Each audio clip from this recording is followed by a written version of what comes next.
Shalom saudara-saudara yang dikasihi Tuhan Yesus Kristus. Selamat pagi, salam sejahtera buat saudara semua dimanapun saudara berada. Damai dan sukacita oleh Roh Kudus melimpah senantiasa dalam hati dan kehidupan saudara semua. Doa dan harapan saya saudara semua senantiasa berada dalam keadaan yang baik, sehat dan diberkati Tuhan. Sebelum kita mendengarkan renungan firman Tuhan, mari sama-sama kita berdoa. Bapa kami yang di sorga, Bapa di dalam nama Tuhan Yesus Kristus, kami mengucap syukur oleh karena kasih anugerah-Mu kepada kami. Kembali kami ada saat ini. Semua ini bukan karena kekuatan dan kehebatan kami, tapi semua karena kemurahan Tuhan. Saat ini ya Tuhan, kami mau mendengarkan sabda firman-Mu. Urapilah kami, dan buatlah kami mengerti akan isi hati-Mu Tuhan. Dalam nama Tuhan Yesus Kristus, kami berdoa dan mengucap syukur. Haleluya. Amin. Saudara yang dikasih Tuhan, ayat renungan kita pada saat ini terdapat di dalam 2 Tawarik 26 ayat yang ke-16. Tertulis demikian. Setelah ia menjadi kuat, ia menjadi tinggi hati, sehingga ia melakukan hal yang merusak. Ia berubah setia kepada Tuhan Allahnya, dan memasuki bait Tuhan untuk membakar ukupan di atas mezbah pembakaran ukupan. Saudara yang dikasih Tuhan, kepercayaan diri sangat penting, tapi tanpa kerendahan hati dan takut akan Tuhan, itu akan menjadi sikap arogan. Arogansi atau kesombongan tidak akan membuat kita dikenan Tuhan, tapi kerendahan hati akan membuat kita mengalami berkat-berkat-Nya. Konteks ayat pada hari ini adalah mengenai Raja Uzia, seorang raja yang memerintah kerajaan Israel bagian selatan, yaitu kerajaan Yehuda. Raja Uzia masih sangat muda, masih berumur 16 tahun ketika ia menjadi raja. Pada mulanya ia begitu setia dan benar di hadapan Tuhan. Namun sayangnya, keadaan menjadi terbalik saat ia menjadi kuat dan berhasil. Kita perlu belajar dari kisah ini, saudara, agar kehidupan kita tidak menjadi rusak, tapi senantiasa mengalami berkat Tuhan. Kesalahan Uzia adalah ia menjadi tinggi hati setelah ia mempunyai pengaruh dan kekuatan yang besar.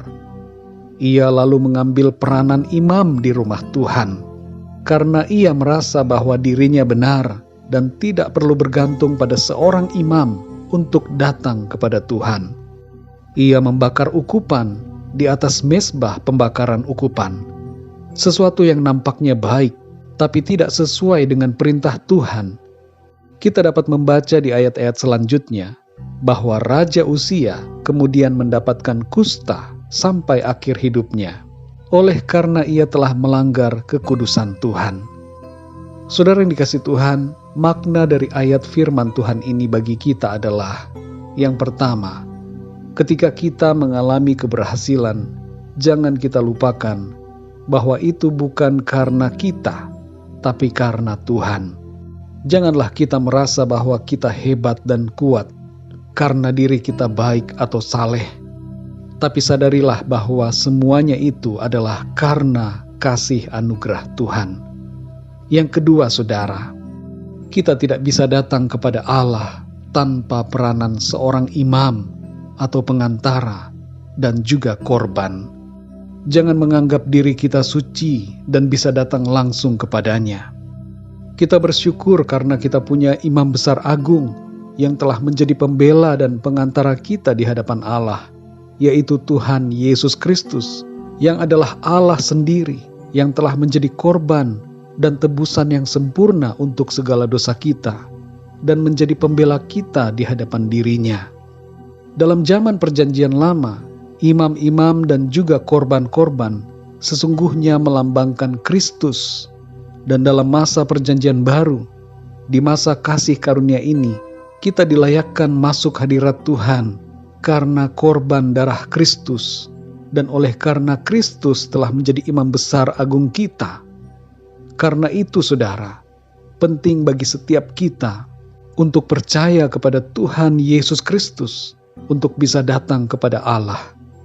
Jangan merasa hebat dengan kesalehan dan amal baik yang kita lakukan, karena semuanya itu adalah seperti kain kotor di hadapan kesucian Allah. Mari percaya kepada Tuhan Yesus Kristus. Kita perlu Kristus, saudara. Kita perlu Sang Juru Selamat. Kita perlu penebus. Dia adalah imam dan pembela kita. Yang ketiga, saudara, jangan merendahkan orang lain dan jangan mengambil fungsi dan peranan orang lain. Kerusakan terjadi saat kita merasa lebih hebat daripada orang lain. Sifat sombong dan arogansi, tinggi hati, merusak tatanan kehidupan kita. Mari saudara, miliki kerendahan hati, dan mulailah dari dalam rumah tangga atau keluarga kita. Hargailah peranan istri atau suami kita. Hargailah peranan anak-anak kita. Hargailah peranan orang tua, dan juga saudara-saudara kita. Begitu juga dalam kehidupan sosial, pekerjaan dan pelayanan. Mari kita menghargai dan menghormati peranan orang-orang lain, agar semuanya berjalan dengan baik bagi kita. Jaga sikap dan perkataan, dan jaga hati kita selalu agar tetap humble atau rendah hati. Dalam Yakobus 4 ayat yang ke-6 dikatakan bahwa Allah menentang orang yang congkak, tetapi mengasihani orang yang rendah hati. Dan dalam Amsal 22 ayat yang ke-4 dikatakan, ganjaran kerendahan hati dan takut akan Tuhan adalah kekayaan, kehormatan, dan kehidupan. Tuhan Yesus adalah pribadi yang rendah hati, saudara. Allah itu rendah hati, maka kita pun harus memiliki kerendahan hati seperti Tuhan. Dalam Matius 11 ayat 29, Tuhan Yesus berkata, "Pikulah kuk yang kupasang, dan belajarlah padaku, karena aku lemah lembut dan rendah hati, dan jiwamu akan mendapat ketenangan." Mari saudara yang dikasihi Tuhan, miliki kerendahan hati seperti Tuhan kita Yesus Kristus, agar kehidupan kita senantiasa baik dan mengalami berkat Tuhan. Mari kita berdoa, saudara.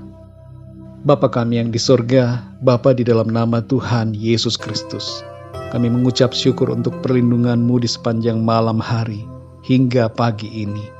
Di hari yang baru ini Tuhan, kami bersyukur untuk kekuatan, kesehatan, dan berkat-berkat yang Tuhan sediakan bagi kami. Kami bersyukur untuk sukacita dan damai sejahtera yang dikerjakan oleh Roh-Mu ya Tuhan di dalam kami. Terima kasih Tuhan, kami bersyukur pada pagi hari ini untuk firman-Mu yang sudah kami dengar dan mengajarkan kami untuk memiliki sikap kerendahan hati dalam hidup kami. Segala keberhasilan, segala apapun yang kami capai dalam hidup ini, bukan karena kehebatan dan kekuatan kami sendiri, tapi itu semua karena anugerah dan kemurahan Tuhan dalam hidup kami. Ajar kami untuk selalu menyadari dan merendahkan diri kami di hadapan-Mu Tuhan.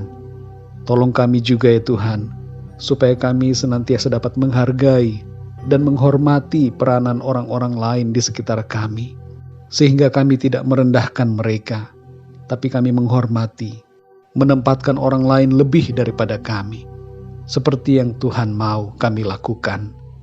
Murnikanlah hati kami Tuhan, dan baharui hati kami, supaya kami menjadi pribadi yang rendah hati, seperti Engkau Tuhan. Terima kasih ya Bapa, pimpin kami di sepanjang hari ini, agar semua yang kami lakukan dalam segala aktivitas, tugas dan tanggung jawab kami ada dalam pimpinan-Mu ya Tuhan, dan semuanya memuliakan nama Tuhan. Terima kasih Bapa, dalam nama Tuhan Yesus Kristus kami berdoa dan mengucap syukur. Haleluya, amin.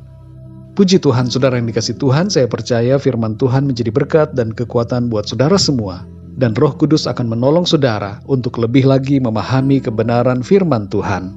Tuhan Yesus memberkati saudara semua. Sampai jumpa dalam renungan yang berikutnya. Haleluya.